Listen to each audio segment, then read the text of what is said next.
सभी का इस YouTube चैनल पे स्वागत है। मेरा नाम डॉक्टर अनिमेश कुमार मिश्रा है। मैं राजकीय इंटर कॉलेज रामपुरवा में रसायन विज्ञान का प्रवक्ता हूँ। आज मैं आप सभी को कक्षा 12 के जो विद्यार्थी हैं उनको मैं रसायन विज्ञान पढ़ाऊंगा, जिसमें पहला चैप्टर ठोस अवस्था है, यानी कि सॉलिड स्टेट है। इसमें जो सबसे पहला टॉपिक है वो ठोस का परिभाषा, ठोस अवस्था का डेफिनेशन और उनके क्या गुण होते हैं, इनके बारे में मैं आपको आज बताऊंगा। तो आप सभी जानते हैं, आप अपने आसपास की वस्तुओं को देखते होंगे, जैसे टेबल है, कुर्सी है, लकड़ी है, कोयला है, ये सभी जो है ठोस पदार्थ है। तो इनको कुछ विशेष गुणों के आधार पर ठोस पदार्थ कहा गया है। जैसे ठोस पदार्थ का आयतन और आकार दोनों निश्चित होता है। ठोस पदार्थ जो होते हैं वो दृढ़ होते हैं और उनमें अवयवी कण जो होते हैं अपने स्थान पर फिक्स्ड होते हैं, निश्चित होते हैं। तो ठोस पदार्थ को डिफाइन करने के लिए दो आवश्यक शर्त है। पहला, अंतराणविक बल, जिसको हम इंटरमॉलिक्यूलर फोर्सेस कहते हैं।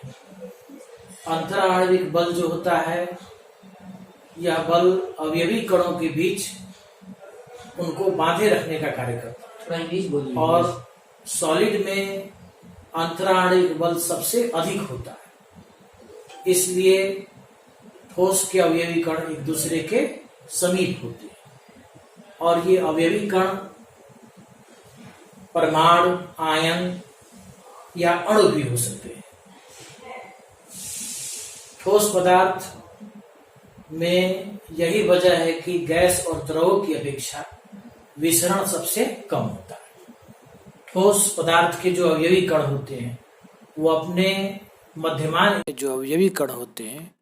मध्यमान स्थिति के दोनों तरफ दोलन करते हैं। बात है वो उष्मीय ऊर्जा है, दैट इज हीट एनर्जी। तो यह ऊर्जा जो है ठोस में जो है सबसे जो है कम होती है। यह ऊर्जा जो है अवयवी कणों को एक दूसरे से दूर रखने का प्रयास करती है। इस ऊर्जा के कारण अवयवी कण एक दूसरे से दूर दूर रहते हैं, लेकिन सॉलिड्स में यह एनर्जी चूंकि कम होती है, इसलिए जो इसके कॉन्स्टिट्यूएंट पार्टिकल्स होते हैं, अवयवी कण, एक दूसरे से नजदीक होते हैं और आंतराणविक बल इसमें सर्वाधिक होता है। यही वजह है कि ठोस में आयतन और आकार दोनों निश्चित होते हैं। Solids have fixed shape and size. समझ में आ गया आप लोगों को? अब ठोस के कुछ गुण निम्नलिखित हैं, ध्यान देने योग्य बात है, जिनसे हम कह सकते हैं कि कोई चीज ठोस है। जैसे फर्स्ट पॉइंट हो गया, solids have definite shape and size. ठोस का आकार व आयतन दोनों ही निश्चित होता है। दूसरा, सॉलिड्स आर रिजिड, ठोस दृढ़ होते हैं और असंपीड्य होते हैं। इसका मतलब इनकम्प्रेसिबल। ठोस पर प्रेशर लगा के उनके आयतन को हम कम नहीं कर सकते। ठोस पर दाब का प्रभाव लगभग नेग्लिजिबल होता है, दैट इज उपेक्षणीय होता है। तीसरा चीज, ठोस के जो अवयवी कण है, अवयवी कण का मतलब आप समझ गए होंगे। अवयव कण या तो परमाणु हो सकता है, या तो आयन हो सकता है, या तो अणु हो सकता है। तो ठोस में जो अवयवी कण है ये एक दूसरे के काफी नजदीक होते हैं, क्योंकि उसमें स्ट्रांग इंटरमॉलिक्यूलर फोर्सेस होता है।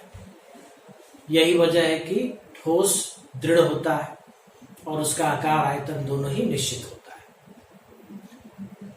अब हम सब बात करते हैं कि तो बच्चों, ठोस को हम निम्न प्रकार परिभाषित कर सकते हैं। Solids are rigid, have definite shape and size, and in which the constituent particles are arranged in a regular pattern in long range order.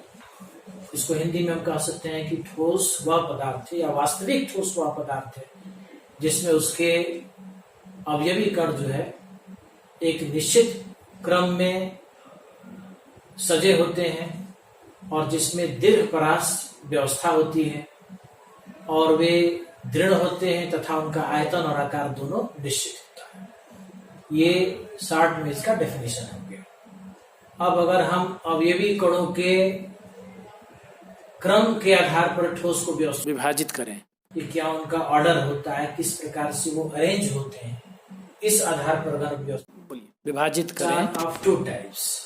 First type of solids are called crystalline solids while the second type of solids are called amorphous solid। पहला प्रकार का ठोस crystalline जिसको हम crystal ठोस भी कहते हैं और दूसरे प्रकार का ठोस एमॉर्फस सॉलिड जिसको हम अक्रिस्टलीय ठोस भी कह सकते हैं।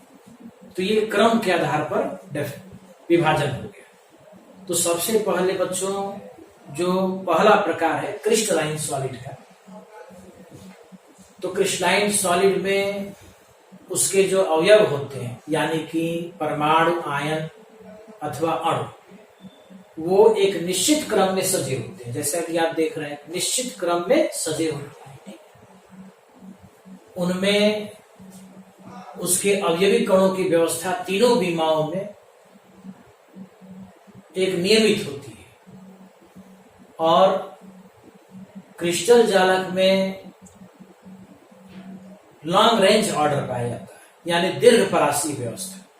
इसका मतलब ये है कि उसके अवयवी कण जो है उसके इंटायर मास में एक निश्चित क्रम में पाए जाते हैं, उसके संपूर्ण द्रव्यमान में एक निश्चित क्रम में सजे होते हैं। दूसरा चीज, crystal have sharp melting point. Crystal का जो गलनांक होता है क्रिस्टलाइन ठोस का, उनका गलनांक का कोई परास नहीं होता। परास का मतलब ये नहीं कि यहां से यहां तक इतने टेम्परेचर से इतने टेम्परेचर के बीच वो मेल्ट करेगा। वो एक पॉइंट होता है। जैसे क्वथनांक हम कहते हैं कि पानी का क्वथनांक 100 डिग्री है, तो एक पॉइंट है, वो कोई रेंज नहीं है। तो उसी तरह क्रिस्टल ठोस का जो गलनांक होता है वो पॉइंट होता है, पॉइंटेड, इसीलिए हम उसको कहते हैं शार्प मेल्टिंग पॉइंट। तीसरा चीज, क्रिस्टल गिव क्लीन कट। अगर क्रिस्टल को हम किसी शार्प एज टूल यानी धारदार किसी यंत्र के द्वारा काटेंगे तो 2 टुकड़ों में कट जाएगा। तो दोनों टुकड़े जो होंगे वो स्मूथ होंगे और उनका जो सरफेस होगा वो प्लेन होगा, माने खुरदुरा नहीं होगा, रफली कट नहीं देते, दे गिव क्लीन कट। समझ रहे हैं मेरी बात? तीसरा, crystal solids are true solids. Crystal ठोस को हम वास्तविक ठोस भी कहते हैं और इसकी मुख्य वजह है कि उसमें लॉन्ग रेंज ऑर्डर होता है। लॉन्ग रेंज ऑर्डर में आप समझ गए होंगे दीर्घ परासीय व्यवस्था होती है। Next point, crystalline solids have an isotropic property. An isotropic property क्या है? तो क्रिस्टलाइन सॉलिड में जो उसके अवयवी कणों की व्यवस्था होती है वो प्रत्येक दिशा में जो है समान होती है। किसी भी डायरेक्शन में आप चलेंगे वो सेम रहती है। यही वजह है कि कुछ भौतिक गुण जैसे विद्युतीय प्रतिरोध है, विद्युत चालकता है, उष्मीय चालकता है, ये किसी भी दिशा में जो है जाने पर जो है इनका परिमाण जो है वो समान होता है। इसीलिए हम कहते हैं कि crystal show N isotropic property. अब क्रिस्टलाइन ठोस के कुछ उदाहरण हैं, जैसे आप इसको समझ लीजिए, जैसे हीरा है, diamond, graphite, sodium chloride, caesium chloride, quartz crystal, ये सभी क्रिस्टलीय ठोसों के उदाहरण हैं। दूसरा जो क्रम के आधार पर विभाजन है, दूसरे प्रकार का जो ठोस है जिसकी हम बात कर रहे हैं, उसको हम कहते हैं बच्चों एमॉर्फस सॉलिड। एमॉर्फस सॉलिड अथवा अक्रिस्टलीय ठोस। एमॉर्फस सॉलिड में जो प्रॉपर्टी होती है वो क्रिस्टलाइन सॉलिड से डिफरेंट होती है। जैसे क्रिस्टलाइन सॉलिड में एक नियमित व्यवस्था होती है, लेकिन एमॉर्फस सॉलिड में वो व्यवस्था जो है उसके इंटायर मास में नहीं होती। व्यवस्था होती है लेकिन शॉर्ट रेंज ऑर्डर में होती है। It is not in long range order. समझ रहे मेरी बात?